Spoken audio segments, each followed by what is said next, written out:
you know, kinds of things. So they're actually coming sideways out of the book, going higher, you know, which is good. And you guys were able to plant different things. I know last year we planted lettuce, tomatoes, and green beans. Oh, wow, we planted a lot more this year. Okay. We made an effort to make sure those kids could do some different things because they already had such experience in that.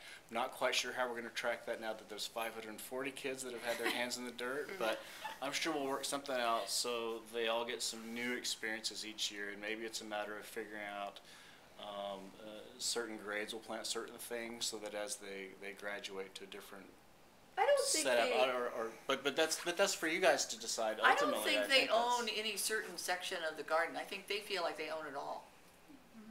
Which is good because they were planting all over in the beds, so that now they can remember sections, I guess, where they were. But they take pride in owning all of the garden. They don't just own where they were, which is good. And that means they're also protective. So, is there something I can interject too? Is alongside the curriculum, my name's Bobby Cox, third grade teacher. But something that I notice when the people come from the group, that our students get a chance to meet other people from the community through the volunteers. And it really helps because in their neighborhoods, they might just interact with their people in their neighborhood. Now they've got a chance to see other people coming to our school and caring about our school. So it's nice for them to see different faces and go up to people. And it's been really rewarding for them to interact with, you know, younger men and, you know, older ladies and different people from the community, because oftentimes they go home after school and they stay home. They don't get a chance to interact. So I think that's been really positive for the kids too. Of course, the curriculum's been enhanced by going out and working in the garden greatly, but, you know, just that interaction with different people has been huge for our students. yeah, because that's one of the curriculum topics too for third grade is your community, and to see different people volunteering in that garden, and they share their jobs.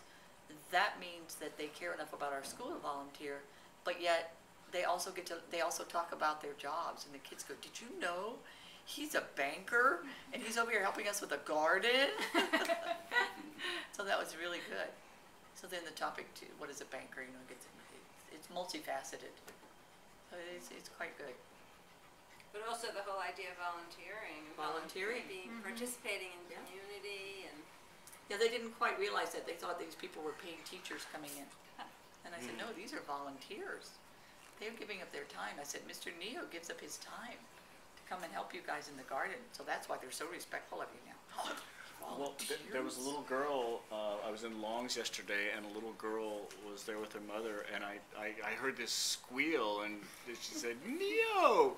from across the store, and she like drug her mother over to me to tell her mother that this was Nio and he works in the garden. And I was like, oh, it felt so glamorous, you know. This little girl thought the guy that works in the dirt, and, you know, of course, Mom just rolled her eyes like, oh, wow. But so I really didn't appreciate that, but you telling us what you just did kind of all that makes a little bit more sense about why I hear my name called out across the schoolyard when they're running from one class to the other for recess and stuff, and it's really just it's so rewarding. It's really Make amazing. sure you share with them that you are a chef, so they realize that as a chef you're volunteering to come in here and help them with their garden, and that way they see another member of the community coming in who has another kind of job.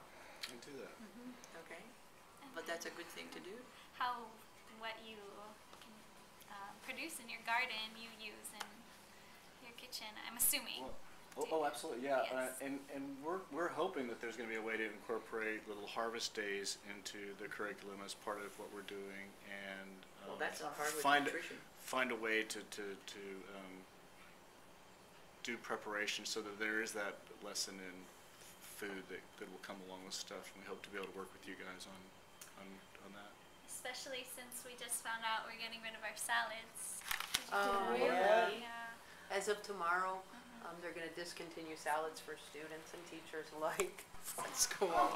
You were kidding. No. So it was an option for almost a year and a half, 2 years, and now I guess it's not a viable option. There's a lot of waste of food, and oftentimes, the students are only eating the yogurt served with the salad, so the food service people that were here, the higher-ups, decided instead of trying to curb the problem or change behaviors, they're just gonna discontinue salads completely, so, I don't know.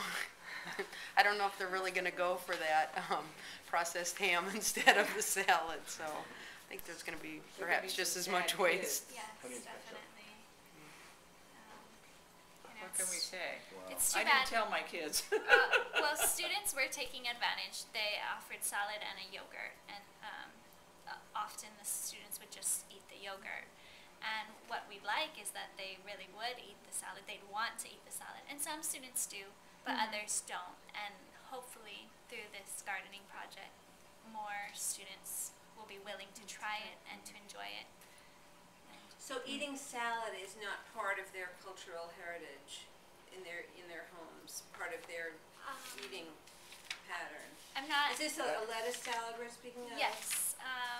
I think it depends with which student, what family, but majority, I would say, vegetables are expensive, and if it's not on sale, and if their child's not even going to eat it, then I don't think that they offer it as a dinner or a Living things in food, why isn't there science?